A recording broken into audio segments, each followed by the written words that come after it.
Hello everyone, मैं हूं M के शर्मा और स्वागत करता हूं आप सभी बच्चों का एक बार फिर से। आज इस लेक्चर में एक नया यूनिट स्टार्ट कर रहे हैं हम लोग। आज का लेक्चर में हम लोग प्लांट फिजियोलॉजी को स्टार्ट करेंगे। एनसीईआरटी का बुक अगर आप फॉलो करते हो, नीट के एस्पिरेंट हो, तो उसमें 5 चैप्टर जो है 5 चैप्टर इसमें मेंशन किए गए हैं। हर एक चैप्टर को डिटेल से एक एक पॉइंट को हम क्लियरिफाई करेंगे, हर एक कॉन्सेप्ट को। आप हमारे साथ बने रहिए, सीरीज में बने रहिए। अच्छा, जब भी आप देखते हो कि एनसीईआरटी कोई भी यूनिट स्टार्ट करता है तो उसके वहाँ पे एक साइंटिस्ट का नाम दिया रहता है। जैसे प्लांट फिजियोलॉजी स्टार्ट हुआ है तो एनसीईआरटी में आपने देखा होगा कि एक साइंटिस्ट का नाम लिखा गया है, मेल्विन कैल्विन। ठीक है, तो थोड़ा सा इनके बारे में हम इंट्रोडक्शन जान लेते हैं बच्चों। उसके बाद फिर हम लोग इस प्लांट फिजियोलॉजी का पहला चैप्टर स्टार्ट करेंगे जिसका नाम है ट्रांसपोर्ट इन प्लांट। ठीक है, तो नीट में क्वेश्चंस आ सकते हैं, कभी कभी कुछ साइंटिस्ट से भी आ जाते हैं और इंपॉर्टेंट है। एनसीईआरटी की हर एक पॉइंट इंपॉर्टेंट होती है। तो देखिए क्या आपको जानना है कैल्विन के बारे में। मेल्विन कैल्विन, सबसे पहले तो कैल्विन साइकिल एक होता है, आगे चल करके मैं बताऊंगा कैल्विन साइकिल, जिसको C3 साइकिल भी बोलते हैं, है ना। तो फोटोसिंथेसिस चैप्टर में हम लोग लाइट रिएक्शन और डार्क रिएक्शन पढ़ेंगे। तो डार्क रिएक्शन में एक कैल्विन साइकिल आता है और एक और आता है हैच एंड स्लैग। तो कैल्विन साइकिल मतलब C3 साइकिल है, उसको डिस्कवर किया है कैल्विन साइकिल। तो इसके बारे में हम डिटेल से बात करें तो पहला पॉइंट तो यही होगा कैल्विन साइकिल ने की डिस्कवरी किसने किया, कैल्विन के नाम से ही पड़ा हुआ है ये, है ना। अच्छा, कैल्विन का जो जन्म हुआ था 1911 ईस्वी में, 1911 में हुआ था। मिनेसोटा एक सिटी है बेटा, एक बहुत बड़ा शहर है यूनाइटेड स्टेट में, बहुत अच्छा शहर है। आप चाहो तो घूम सकते हो जाकर के, बहुत ग्रीनरी है, बहुत बेहतरीन सिटी है, तो आप यहाँ पे जाके घूम सकते हो। तो यही इनका जन्म हुआ था, मिनेसोटा जो है ये सिटी है, तो यहाँ पे इनका जन्म हुआ था। अच्छा, इन्होंने कैलिफोर्निया यूनिवर्सिटी से, है ना, में प्रोफेसर थे। मिनेसोटा से इन्होंने पीएचडी किया था, मिनेसोटा में यूनिवर्सिटी है तो वहीं से उन्होंने पीएचडी किया था। और यूनिवर्सिटी ऑफ कैलिफोर्निया में वो केमिस्ट्री के प्रोफेसर थे। ठीक है बेटा, तो केमिस्ट्री के प्रोफेसर के तौर पे वर्क कर रहे हैं, लेकिन इनका प्लांट फिजियोलॉजी में बहुत बड़ा कंट्रीब्यूशन है। ठीक है, इसको हम समझेंगे आगे बहुत डिटेल से। अच्छा, एक बहुत ही इंपॉर्टेंट चीज है जो आपके नीट में क्वेश्चन बन सकता है बच्चों। आपको पता है सेकंड वर्ल्ड वॉर कब हुआ था, है ना। तो जब सेकंड वर्ल्ड वॉर हो रहा था तो उसी समय, सेकंड वर्ल्ड वॉर के समय, जापान का एक शहर है हिरोशिमा। ठीक है, जापान का एक शहर है हिरोशिमा। सेकंड वर्ल्ड वॉर के दौरान शायद 6 अगस्त 1945 की बात है कि अमेरिका ने परमाणु बम गिरा दिया था हिरोशिमा पे, एटम बम, है ना। बताया जाता है, आप न्यूज़ देखिएगा, आप इतिहास पढ़ेंगे तो आपको पता चलेगा, हिस्ट्री में ऐसा बताया जाता है कि हिरोशिमा जो शहर है वहाँ पे अमेरिका ने परमाणु बम गिरा दिया, न्यूक्लियर अटैक हो गया था वहाँ पे। तो वो जो परमाणु बम था, जिसको एटम बम कहते हैं, वो 6 अगस्त को गिराया, 6 अगस्त 1945 ऐसा कुछ करके है डेट, आप डेट देख लीजिएगा, मुझे कंफर्म नहीं है। और उसके 2-3 दिन के बाद, है ना, 9 अगस्त को शायद नागासाकी पे गिरा दिया। तो ये जो अटैक हुआ ना, इससे बहुत ज़्यादा नुकसान हो गया, है ना। एक प्रकार का न्यूक्लियर अटैक था ये, ठीक है, सेकंड वर्ल्ड वॉर में। और अमेरिका ने ऐसा जो किया, ये बहुत ही, एक तो समझ लीजिए कि एक बहुत ही अमानवीय एक घटना है, एक बहुत ही, एक समझ सकते हैं मैन मेड इसको कहा जाता है, डिजास्टर, है ना। आज तक अमेरिका इसके लिए माफ़ी नहीं मांगा है जापान से। मुझे लगता है कि माफ़ी मांगना चाहिए। अमेरिका अपना तर्क देते रहता है कि अगर हम नहीं अटैक करते तो जो है वो जापान, ये द्वितीय विश्व युद्ध बहुत लंबा समय तक खिंच जाता, लेकिन ऐसा कुछ नहीं है। जो भी है, इतिहास में हम लोग नहीं जाएंगे। समझिए कि जो आफ्टर जो सेकंड वर्ल्ड वॉर हुआ था, जिस समय हिरोशिमा और नागासाकी का जो अटैक था, वहां से लोग मानसिक रूप से उभरे भी नहीं थे, और आज भी इस अटैक का रिजल्ट देता, लाखों लोगों का मृत्यु हो चुका है, लाखों लोग मर चुके हैं इसमें। तो इस अटैक के वजह से बहुत सारा बैड इफेक्ट हुआ, क्योंकि उसमें बहुत सारे रेडियो एक्टिव, जो एटम बम था उसमें रेडियो एक्टिव एलिमेंट इस्तेमाल किया था।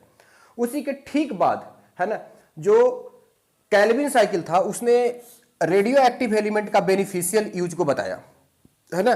रेडियो एक्टिव को बेनिफिशियल तरीके से कैसे यूज कर सकते हैं, उन्होंने ट्रेस किया कार्बन में जो ग्लूकोज बनता है, शुगर बनता है, उसके लिए एक एसिमिलेटरी पाथवे होता है।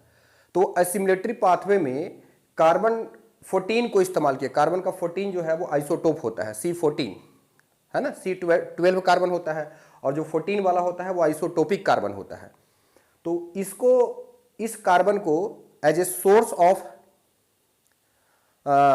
शुगर डाला और उसके बाद फिर उसका पूरा पाथवे को, जो फोटोसिंथेसिस होता है उसमें पूरा पाथवे को, फोटोसिंथेटिक पाथवे को उन्होंने ट्रेस किया था। तो एक यूजफुल तरीके से इन्होंने, कैल्विन साहब थे, इसके साथ बासम नाम के एक साइंटिस्ट था, और भी कुछ कोवर्कर थे, बेंसन था, बासन था, कैल्विन था, इन सब ने मिलकर, मेन इसका जो एक योगदान था वो कैल्विन का था। तो इन्होंने इस तरीके से वो C3 साइकिल, जिसको हम लोग कैल्विन साइकिल बोलते हैं, उसको डिस्कवर किया था। आगे हम लोग पढ़ेंगे उसके बारे में। इसके लिए इनको नोबेल प्राइज भी मिला था 1961 में। बेटा इनको नोबेल प्राइज मिला था, ये बात याद रखना है। तो ये कुछ बेसिक इंफॉर्मेशन है जो कैल्विन साहब के बारे में आपको जानना चाहिए और याद रखना चाहिए। आइए अब हम लोग सबसे पहले प्लांट फिजियोलॉजी का पहला जो चैप्टर है, जिसका नाम है transport in plant, transport in plants, इस चैप्टर में बात करते हैं। इस चैप्टर में बेसिकली हमें पढ़ना क्या है, देखिए, है ना, एक बहुत, जब मैं छोटा था ना तो बड़ा एक कन्फ्यूजन था मेरे को, मेरा लाइफ में बहुत बड़ी कन्फ्यूजन था। क्या कन्फ्यूजन था, जब भी मैं नारियल का पौधा देखता था और नारियल का ऊपर से कोई लाता था फल को तोड़ करके, उसका जब हम लोग पानी पीते थे तो हम ये बड़ा कन्फ्यूजन में रहते थे कि भाई ये नारियल के पौधे पे ऊपर उतना ऊपर पानी कैसे जाता है। तो बचपन में लोग हमें गलत गलत ज्ञान देते थे। बचपन में लोगों से पूछा तो बोल देते थे कि भगवान ऊपर ले करके जाते हैं, भगवान होते हैं, ऐसा होते हैं, ऐसा कुछ लोगों का कहना था। लेकिन साइंटिफिकली उसका लॉजिक क्या है, आज हम लोग इस चैप्टर में समझेंगे। कितना भी पौधा लंबा हो, पौधे का लंबाई कितना भी, आप देखो यूकेलिप्टस कितना बड़ा पौधा है, सिकोया देखिए, रेडवुड सिकोया, नीचे से पानी ऊपर तक चला जाता है। क्या पीछे इसका लॉजिक है भाई, क्या इसका कारण है? तो ये सारा चीज हम समझने का कोशिश करेंगे इस चैप्टर में। तो ट्रांसपोर्ट की बात करेंगे। अच्छा, यहाँ पे जो हमारा पॉइंट टू पॉइंट अगर बात करें तो एक टॉपिक आता है means of transport, means of transport. ठीक है, कोई भी चीज हो, फूड हो या वाटर हो या मिनरल हो, पौधों में ट्रांसपोर्ट होना जरूरी है एक जगह से दूसरे जगह, है ना, तभी प्लांट का लाइफ जो है वो चल रहा है, अदरवाइज नहीं चलता। तो मीन्स ऑफ ट्रांसपोर्ट मतलब पौधे में ट्रांसपोर्ट दो तरह का होता है बेटा। एक को हम लोग बोलते हैं, है ना, short distance transport, short distance transport, okay. और एक होता है long distance transport, long distance transport, okay. Short distance transport का मतलब होता है कि अगर एक सेल से कोई भी मटेरियल निकल करके दूसरे नेबर सेल में चला गया तो उसको हम लोग बोलते हैं शॉर्ट डिस्टेंस ट्रांसपोर्ट। जैसे मान लो कि कोई एक प्लांट का सेल है बेटा, ये कोई प्लांट का सेल है, तो प्लांट के सेल में एक डायरेक्ट साइटोप्लाज्मिक ब्रिज होता है जिसको हम लोग बोलते हैं प्लाज्मोडेजमेटा। ठीक है, अगर यहां से कोई मटेरियल यहां पे चला गया नेबर सेल में, ठीक है, इसको हम लोग ए सेल बोल रहे हैं, इसको बी सेल बोल रहे हैं, तो इसको हम लोग शॉर्ट डिस्टेंस ट्रांसपोर्ट, या फिर ये हो सकता है कि एक जगह से दूसरे जगह एक ही सेल में चला गया, तो विदिन द या बिटवीन द जो ट्रांसपोर्ट होता है इसको हम लोग बोलते हैं शॉर्ट डिस्टेंस। दो सेल के बीच में आपस में जो ट्रांसपोर्ट हो रहा है इसको शॉर्ट डिस्टेंस ट्रांसपोर्ट बोलते हैं। लॉन्ग डिस्टेंस ट्रांसपोर्ट को हम लोग ट्रांसलोकेशन भी कहते हैं, ट्रांसलोकेशन। ठीक है, इसको हम लोग ट्रांसलोकेशन भी कहते हैं। ये लंबी दूरी पे जाती है। जैसे फोटोसिंथेसिस कहाँ होता है? लीफ में। ठीक है, अब लीफ से पौधा कहाँ, लीफ में फूड बना और वो स्टोरेज होने के लिए कहाँ चला गया? रूट में चला गया, है ना।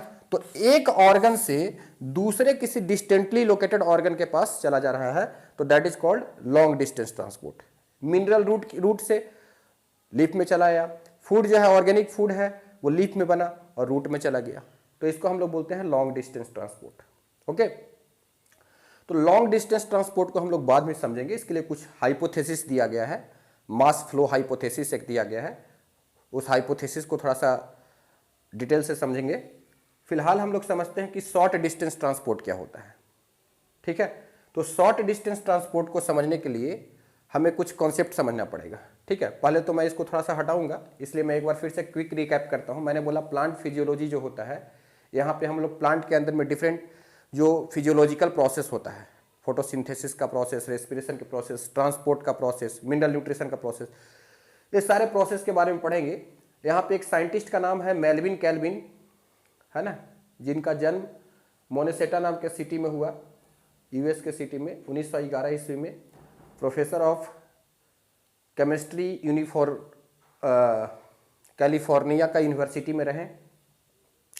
हिरोशिमा पे और नागासाकी पे जब अमेरिका ने अटैक करवाया परमाणु बम से, तो उस समय के बाद, उसके जस्ट बाद जो है वो कैल्विन ने रेडियो एक्टिविटी का बेनिफिशियल यूज कैसे हो सकता है उसको उन्होंने बताया, और जो फोटोसिंथेटिक पाथवे होता है उसमें रेडियो एक्टिविटी को ट्रेस किया, कैसे ग्लूकोज बनता है, ग्लूकोज में जो सोर्स ऑफ कार्बन है वो कैसे आ रहा है, तो वो कार्बन डाइऑक्साइड था, तो उसको ट्रेस आउट करके बताया है। इसको नोबेल प्राइज भी इनके लिए मिला है। तो ये सारी बातें आपने सीखा।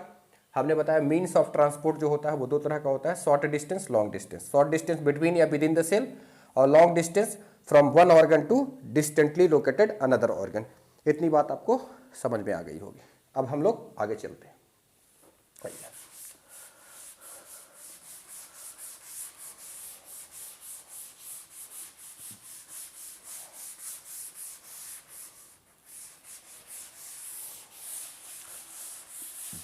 अब थोड़ा शॉर्ट डिस्टेंस ट्रांसपोर्ट को हम डिटेल से बात करते हैं।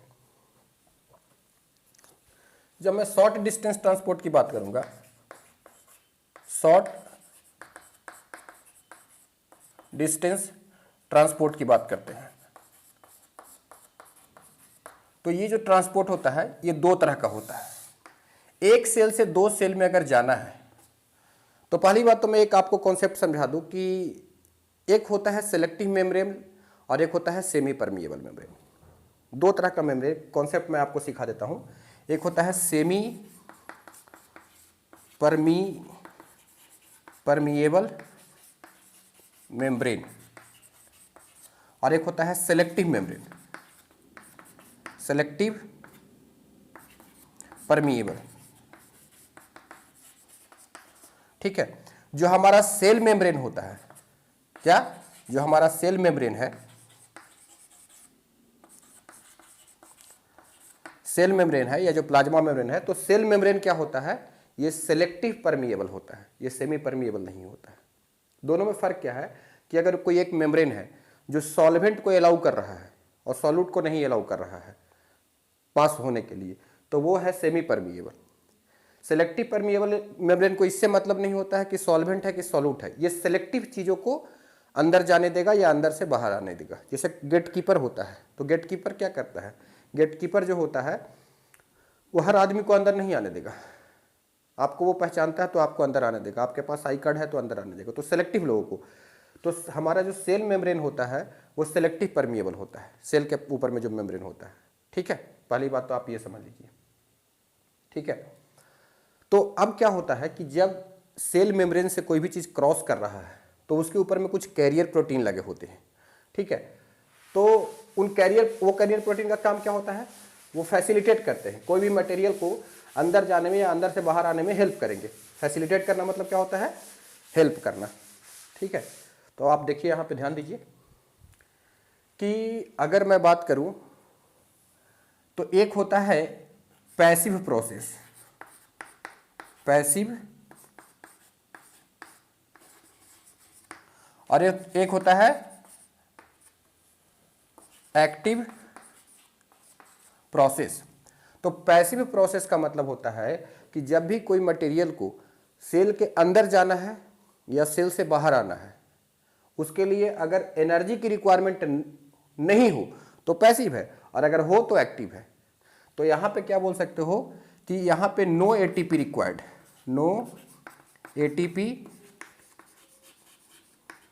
रिक्वायर्ड, मतलब एटीपी का एक्सपेंडिचर नहीं होगा, और यहाँ पे क्या होगा, एटीपी का एक्सपेंडिचर होगा। तो यहाँ पे एटीपी रिक्वायर्ड, सबसे बेसिक डिफरेंस तो यही हो गया। एक्टिव प्रोसेस और पैसिव प्रोसेस में सबसे बेसिक डिफरेंस यही होता है कि यहाँ पे एटीपी का एक्सपेंडिचर होता है, एक्सपेंडिचर मतलब खर्चा होना, ठीक है, और यहाँ पे एटीपी का एक्सपेंडिचर नहीं होता है। ओके, अब देखिए जो पैसिव प्रोसेस है, ये पैसिव प्रोसेस फर्दर जो होता है एक प्रकार का ये हो सकता है सिंपल डिफ्यूजन, सिंपल डिफ्यूजन, या एक होता है फैसिलिटेटेड डिफ्यूजन, फैसिलिटेटेड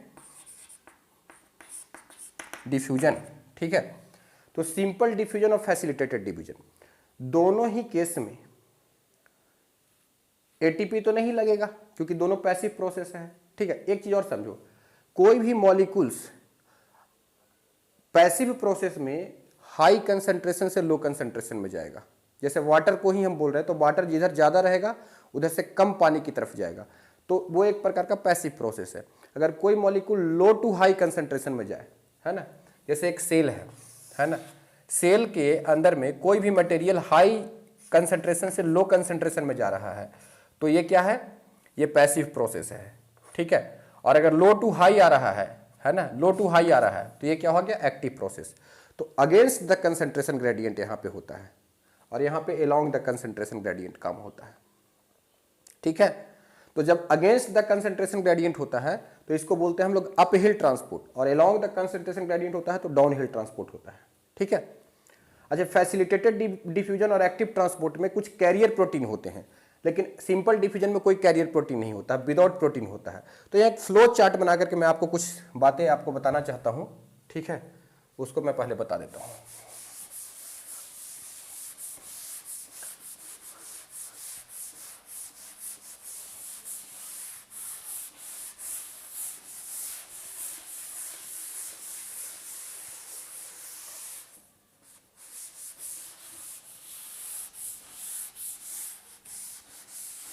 देखिए यहाँ पे एक फ्लो चार्ट हम लोग बनाते हैं। एक तरफ लिखते हैं सिंपल डिफ्यूजन,